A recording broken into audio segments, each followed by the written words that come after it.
Nozzle polyps அப்படின்னு மூக்கில் சதை வளர்ச்சி. இந்த மூக்கில் சதை வளருமா அப்படின்னு கேட்டிங்கன்னா,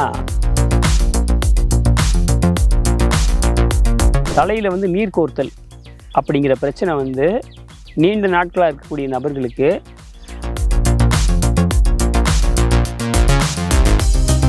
அப்போ தலைக்குள்ள சளியாக மாறுறது, வேறு எந்த வழியாகவும் வெளியில் போக முடியல. அப்போ மூக்கு துவாரத்து வழியாக வெளியே வர்றதுக்கு முயற்சி எடுக்கு. அப்போ பார்த்திங்கனாக்கா அது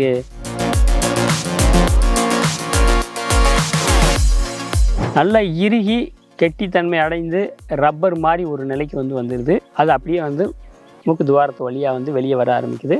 அந்த வெளியே வரக்கூடிய அந்த காலகட்டத்தில் பார்த்திங்க அப்படின்னாக்கும் இப்போ நொச்சி இலை இருக்குது, தும்பை இலை இருக்குது. இந்த ரெண்டுலேயும் ஒரு 5லேருந்து 7 இலை வரைக்கும் எடுத்துகிட்டு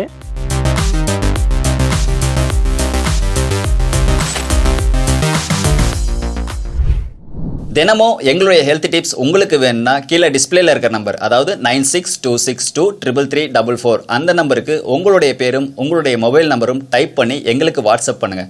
அப்போ தான் நாங்கள் போடுற ஹெல்த் டிப்ஸ் தினமும் உங்களை சேரும். அதை பார்த்து நீங்கள் பயனடையலாம். நன்றி. யோக மீடியா நேயர்களுக்கு வணக்கம். இன்றைக்கு நாம் பார்க்கவிருக்கக்கூடிய ஒரு மருத்துவம் மூக்கில் சதை வளர்ச்சி, நாசல் பாலிப்ஸ். இது ஏன் வருது? இன்றைக்கு பெருவாரியான மக்களுக்கு இந்த பிரச்சனை இருக்குது. இது எப்படி வராமல் நாம் தடுத்துக்கலாம், அப்படி வந்துடுச்சு பல ஆண்டுகளாக இருக்குது அப்படின்னாக்கா அதுக்கு பாரம்பரிய மருத்துவம் எப்படி எடுத்துக்கலாம் அப்படிங்கிறத பற்றி தான் இந்த பதிவில் பார்க்க இருக்கோம். அந்த நாசல் பாலிப்ஸ் அப்படின்னு மூக்கில் சதை வளர்ச்சி. இந்த மூக்கில் சதை வளருமா அப்படின்னு கேட்டிங்கன்னா, அது மூக்கில் சதை வளராது. அப்புறம் ஏன் அப்படி சொல்கிறாங்க அப்படின்னா, அது பெயர் அப்படி வச்சுருக்காங்க. அது இந்த சளி ரப்பர் மாதிரி ஆயிடுது. இந்த சளி கெட்டி சளி ஆயிடுது தலைக்குள்ளே.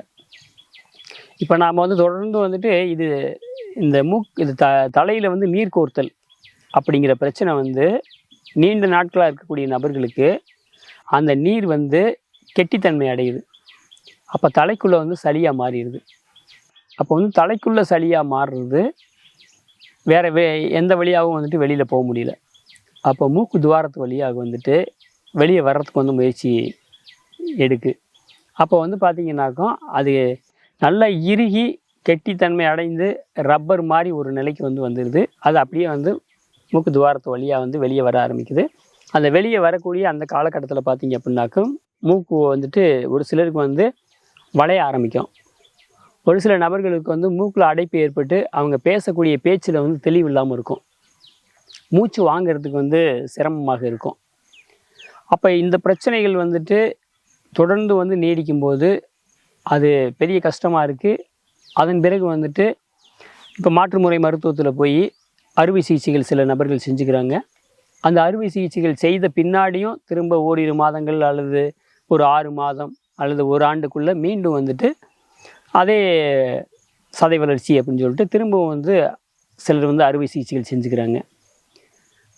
அப்போ அந்த தலைக்குள்ளே இருக்க சளியை முற்றிலுமாக சரி செய்யலை அப்படின்னு சொன்னாக்கா மீண்டும் மீண்டும் அது மூக்கு வழியாக வந்துக்கிட்டு தான் இருக்கும். அப்போ மீண்டும் ரப்பர் மாதிரி தான் அந்த கெட்டித்தன்மையில் தான் வரும். அப்போ அந்த தலைக்குள்ளே இருக்கக்கூடிய அந்த கெட்டித்தன்மையை நீர்மைத்தன்மையாக மாற்றணும். அந்த நீர்மைத்தன்மையை மாற்றிட்டு அது மூக்கு வழியாகவும் நம்முடைய பிற பகுதிகள் வழியாகவும் அது வெளியேறதுக்கு நீர் வேர்வை வழியாகவும் வெளியேறதுக்கு ஒரு ஏதுவாக இருக்கும். அப்போ வழக்கமாகவே நமக்கு தொடக்க காலத்தில் இருக்கும்போது மூக்கில் நாம் இப்போ நொச்சி இலை இருக்குது, தும்பை இலை இருக்குது. இந்த ரெண்டுலேயும் ஒரு 5லேருந்து 7 இலை வரைக்கும் எடுத்துகிட்டு அதை நாம் கசக்கி 3லேருந்து 4 சொட்டுகள் வரைக்கும் ஒவ்வொரு மூக்குலையும் விட்டுக்கிட்டு வரும்போது இந்த மூக்கு துவாரத்தில் இருக்கக்கூடிய அடைப்புகள் படிப்படியாக நீங்கும். இது தொடக்க காலத்தில் ஒரு 3 மாதங்கள்லேருந்து 6 மாதம் வரைக்கும் இந்த மாதிரி பிரச்சனைகள் இருந்துக்கிட்டு இருந்துச்சு அப்படின்னாக்கும் அதுக்கு இது மிக சிறப்பாகவே வேலை செய்யும்.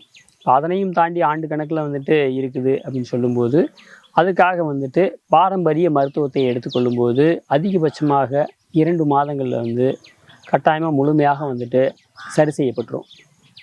அப்போ அவங்களுக்கு ஒரு 10 நாள் 15 நாள் மருத்துவத்தை எடுத்துக்கிட்டு இருக்கும்போதே அந்த பேச்சில் தெளிவு வரும். அந்த மூக்கில் அடைப்பு இருந்தாக்கும் பேச்சு தெளிவற்ற நிலையில் இருக்கும். அதன் பிறகு வந்து தெளிவான ஒரு நிலையில் வந்துட்டு வந்துடும்.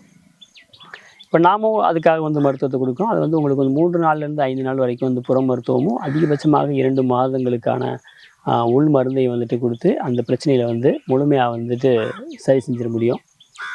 எனவே பாரம்பரிய மருத்துவத்தை வந்து எடுத்துக்கணும்.